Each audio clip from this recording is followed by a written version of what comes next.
Wake up to reality. Nothing ever goes as planned in this accursed world. The longer you live, the more you will realize that the only things that truly exist in this reality are merely pain, suffering, and futility. Listen. You know what's funny? Madara has become one of those anime characters that's almost too iconic. People remember the meteor, him bodying the entire Shinobi Alliance, or him asking the 5 Kage if they wanted his clones to use Susanoo. He's basically become anime's definition of aura. But whenever people talk about why Madara became Madara, the conversation usually gets cut way too short. Some are gonna say that he just wanted power, some people say he wanted to rule the world, or that he was just another evil Uchiha.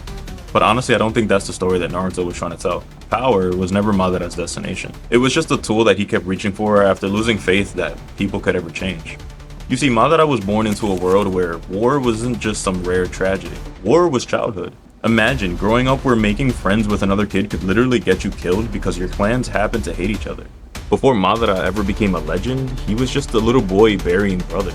Again and again and again. Hashirama went through the same thing. That's why their friendship matters so much. For one brief moment, Madara got to experience something completely different. He met someone who wanted the same thing he did. There's something almost heartbreaking about those scenes because you know what's coming. They're kids dreaming about a future neither of them really believes they'll get to see. I truly wish it wasn't so. The Senju killed my brothers. For I am Madara Uchiha! When the Hidden Leaf was finally created, it should have been the ending Madara wanted. This was literally the dream, a village where children wouldn't have to die the way they did. Hashirama became Hokage, the clans united.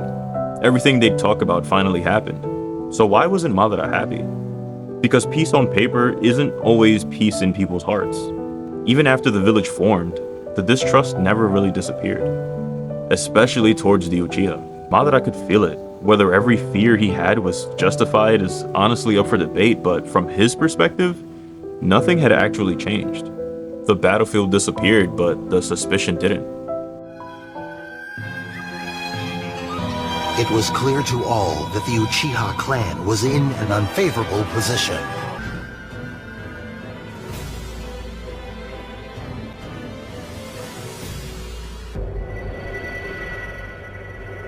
Those eyes. I think that's where his character starts to become really relatable. Not because we've lived through ninja wars, but because most people know what it's like to stop believing. Maybe you've trusted people before and got burned. Maybe you've watched the same problems happen over and over until optimism just feels naive. Eventually you stop asking, how do we fix this? And you start asking, can this even be fixed? That's the question Madara gets trapped inside. Hashirama never stopped believing people could choose peace. Madara stopped believing people ever would. And that's such a small difference on paper, but it changes everything. Because once you decide humanity can't change, every decision after that starts making sense. This is disrespectful towards our brothers and our comrades. Are you implying that you could take me down at any time? I'm not! Come on, Hashirama! That's why I don't think Madara became obsessed with domination. Instead, I feel like he becomes obsessed with certainty. Peace that can't be broken. A world where nobody decides to wake up one morning and start another war.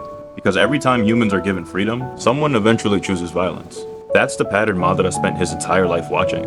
And then comes the infinite tsukuyomi. This is where I think Naruto does something really interesting. Most villains try to force people into suffering. Madara tries to force people into happiness. At least his version of happiness. But think about that for a second. He's not promising money or power or status. He's promising an escape. No grief, no loneliness, no wars, no heartbreak.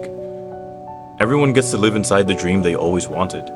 It's honestly one of the creepiest villain plans in anime because it sounds almost comforting, until you realize none of it's real.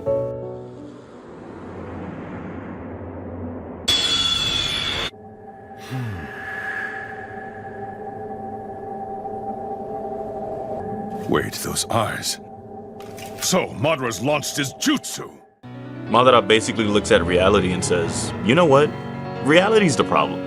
And that's such a dangerous mindset because once you convince yourself reality is beyond saving, fantasy starts looking responsible. I think that's why his speeches still hit years later. They don't sound like someone who enjoys evil. They sound like someone who's exhausted. Someone who's watched history repeat itself so many times that hope feels childish. Hashirama and Naruto never actually defeat Madara's philosophy with arguments. They defeat it by existing. Hashirama keeps reaching for peace despite every reason not to. Naruto does the same thing generations later. They keep betting on people. Madara stopped taking that bet a long time ago. Everywhere you look in this world, wherever there is light, there will always be shadows to be found as well. As long as there is a concept of victors, the vanquished will also exist. And if we're being honest, there are moments where Madara almost convinces us. Every time another war breaks out, every time hatred gets passed down to another generation, every time revenge creates another revenge, you start understanding why someone would eventually say, I'm done trusting humanity. One thing I love about Naruto is that it never pretends Madara's crazy. He's wrong, yeah, but his conclusions come from real experiences. That's what makes him scary. Because if enough bad things happen to us, who's to say we'd never start thinking the same way? That's a much more uncomfortable question than, what if a villain gets stronger? And here's the part that always sticks with me. Madara actually achieved almost everything he'd been chasing. He became the strongest. He awakened powers nobody thought were possible. He stood above almost every shinobi alive. He was inches away of putting the entire world under the infinite tsukuyomi. By every traditional anime standard, he won. So why does his story feel so tragic? Because none of that strength healed the kid who kept losing his brothers. Power made him unstoppable, but it never made him whole. Those are two completely different things.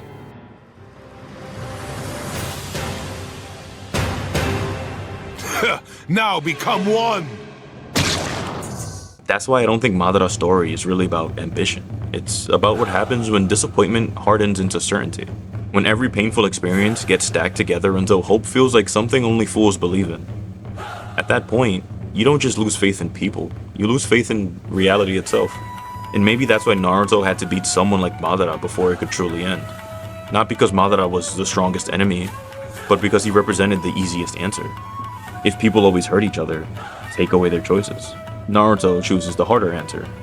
People can hurt each other, but they can also understand each other.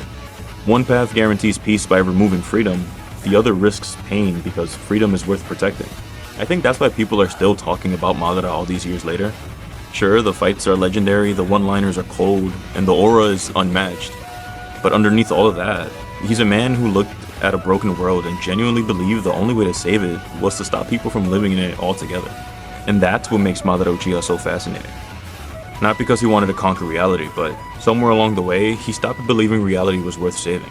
I used to always tell my friends this, but how insane would it have been if Boruto in its entirety was just Naruto's dream because of Madara's tsukuyomi? I think that would have been legendary, I'm not gonna lie. But anyways, I hope you guys enjoyed this Madara breakdown. If you have another anime character that you want broken down like this, let me know in the comments. This is Anime Under the Surface, and I'll see you guys next time.